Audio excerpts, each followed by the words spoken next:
হাসিনা পরবর্তী বাংলাদেশের বড় পরীক্ষা হবে আগামী নির্বাচন, মন্তব্য করেছেন গুগলম্যান। কলকাতায় দলীয় কার্যালয় খুলেছে আওয়ামী লীগ।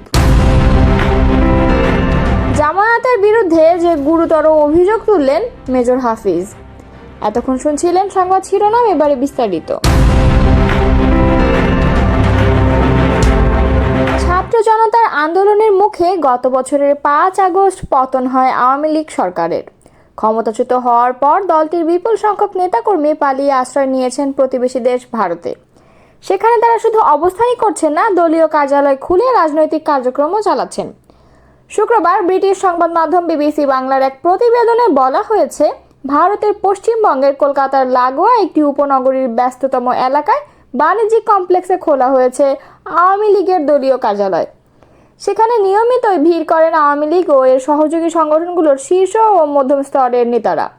5 আগস্ট শেখ হাসিনা পালিয়ে যাওয়ার পরের কয়েক মাসে আওয়ামী লীগের নেতাকর্মীদের মধ্যে যারা ভারতে অবস্থান করেছেন, তারা নিজেদের মধ্যে ছোটখাটো বৈঠক বা দলীয় দপ্তরের কাজকর্ম চালাতেন নিজেদের বাসাবাড়িতেই। আর বড় বৈঠকগুলো হতো কোনো রেস্টুরেন্ট কিংবা ব্যাংকোয়েট হল ভাড়া করে।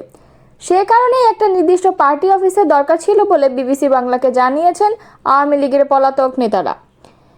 একটি বাণিজ্যিক ভবনের 8 তলায় লিফট দিয়ে উঠে বাঁ দিকে গেলে সারি সারি বাণিজ্যিক প্রতিষ্ঠানের কার্যালয়। স্টে করিডোরের দুদিকে হালকা বাদামি রঙের একের পর এক দরজা, তার মধ্যে একটিতে আওয়ামী লীগের পার্টি অফিস। 500-600 স্কয়ার ফুটের ঘরটিতে উকি মারলেও কেউ বুঝতে পারবে না যে এই ঘরটির সঙ্গে কোনোভাবে আওয়ামী লীগ জড়িত আছে। সেখানে কোনো সাইনবোর্ড কিংবা শেখ হাসিনা বা শেখ মুজিবুর রহমানের কোনো ছবিও নেই। এই বিষয়ে আওয়ামী লীগের এক নেতা বলেন, কোনো ছবি, সাইনবোর্ড কোনো কিছুই আমরা রাখিনি খুবই সচেতনভাবে। আমরা চাইনি এই ঘরটার পরিচিতি প্রকাশ করতে। এমনকি একটা দলীয় কার্যালয়ে যেসব ফাইল ইত্যাদি থাকে সেসবও এখানে রাখা হয় না। নিয়মিত দেখা সাক্ষাৎ, বৈঠক ইত্যাদির জন্য একটা ঘর দরকার ছিল, সেটা পাওয়া গেছে। এটাকে আমরা পার্টি অফিসই বলি, কিন্তু আদতে এটা একটি বাণিজ্যিক অফিস। আগে যে সংস্থা কাজ করতো এখানে, তাদেরই ছেড়ে যাওয়া চেয়ার টেবিল এসবই আমরা ব্যবহার করছি। এই নেতা আরও বলেন, 30 থেকে 35 জনের বৈঠক এই কার্যালয়ে করা যায়, কিন্তু একটু চাপাচাপি করে বসতে হয়।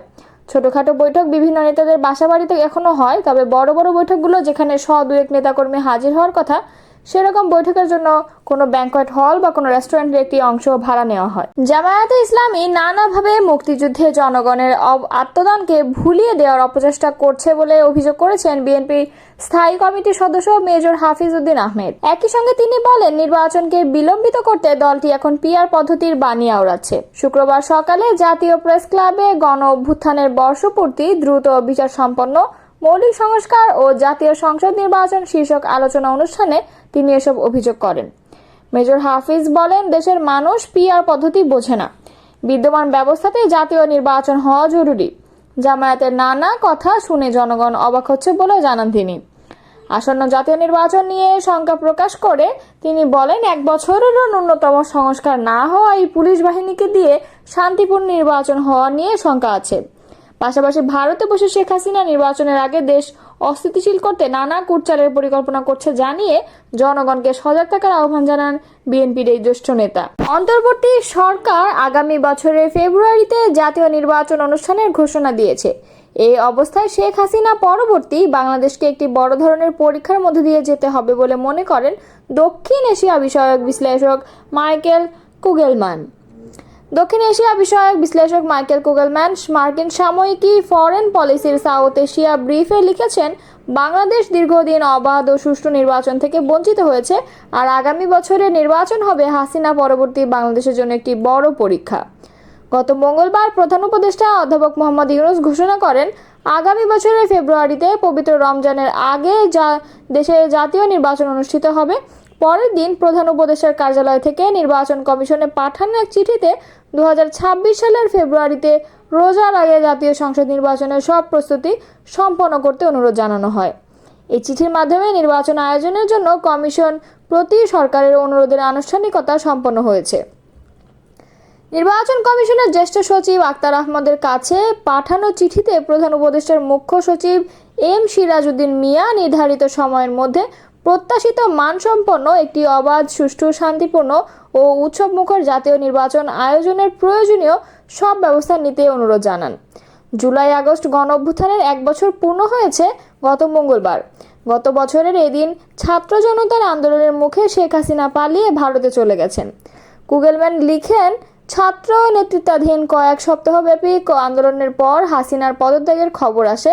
তার কর্তৃত্ববাদী শাসনের বিরুদ্ধে বিক্ষোভে নিরাপত্তা বাহিনী কঠোর দমনপীড়ন চালায়, যাতে প্রাণ হারান 1400 জনেরও বেশি। তিনি আরও লেখেন, হাসিনার বিদায়ের ব্যাপক রাজনৈতিক প্রভাব পড়েছে এমন এক দেশে যেটি টানা 15 বছরের বেশি সময় ধরে তার নেতৃত্বাধীন আওয়ামী লীগের শাসনে ছিল। গুগলম্যান আরও লেখেন, আজ বাংলাদেশের মানুষ সাধারণভাবে আগের চেয়ে বেশি সুখী ও স্বাধীন। তবে বিপ্লব পরবর্তী মধুচন্দ্রিমা এখন অনেকটাই অতীত। নোবেলজয়ী অধ্যাপক ইউনূসের নেতৃত্বে অন্তর্বর্তী সরকার অর্থনীতি স্থিতিশীল করা ও আইন শৃঙ্খলা জোরদারের সংগ্রাম করছে বলে গুগলম্যান উল্লেখ করেন। তিনি আরও লেখেন, এদিকে ফরেন পলিসিতে সলিল ত্রিপাঠী লিখেছেন, এদেশে প্রতিশোধপরায়ণ রাজনৈতিক চক্র এখনও অব্যাহত রয়েছে। আন্দোলনের সময় নেতৃত্ব দেয়া অনেকেই, যারা পরে অন্তর্বর্তী সরকারে যোগ দিয়েছিলেন, চলতি বছরের শুরুতে পদত্যাগ করে নতুন রাজনৈতিক দল গঠন করেন।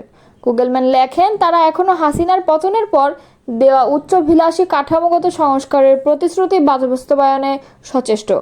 তবে অগ্রগতি থমকে আছে এবং এতে অনেক বাংলাদেশি হতাশ। মঙ্গলবার টেলিভিশনে দেওয়া ভাষণে অধ্যাপক ইউনূস বলেন, নির্বাচন সামনে, আপনি যদি নিজের নির্বাচনী এলাকার বাইরে থাকেন, এখন থেকেই নিয়মিত যাতায়াত শুরু করুন।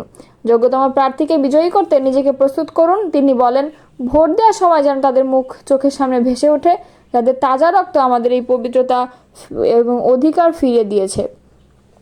অধ্যাপক ইউনূস বলেন, ফেব্রুয়ারি বেশি দূরে নয়, প্রস্তুতির দিনগুলো দ্রুত পেরিয়ে যাবে আর খুব শিগগিরই আসবে ভোটের দিন। তিনি আরও বলেন, দীর্ঘদিন ভোটাধিকার থেকে বঞ্চিত থাকার পর এবার সবাই ভোট দেবেন, কেউ কেউ পেছনে পড়ে থাকবেন না। অধ্যাপক ইউনূস বলেন, চলুন সবাই গর্ব করে বলি, নতুন বাংলাদেশ গড়ার যাত্রায় আমি ভোট দিয়েছি, আর এই ভোটেই সেই দেশ সেই পথে এগিয়ে গেছে। প্রধান উপদেষ্টা দেশের প্রত্যেক নাগরিকের প্রতি আহ্বান জানান, চলুন নতুন বাংলাদেশ গড়ার প্রথম বড় পরীক্ষাটি আমরা সবাই মিলে সফলভাবে উতরে যাই।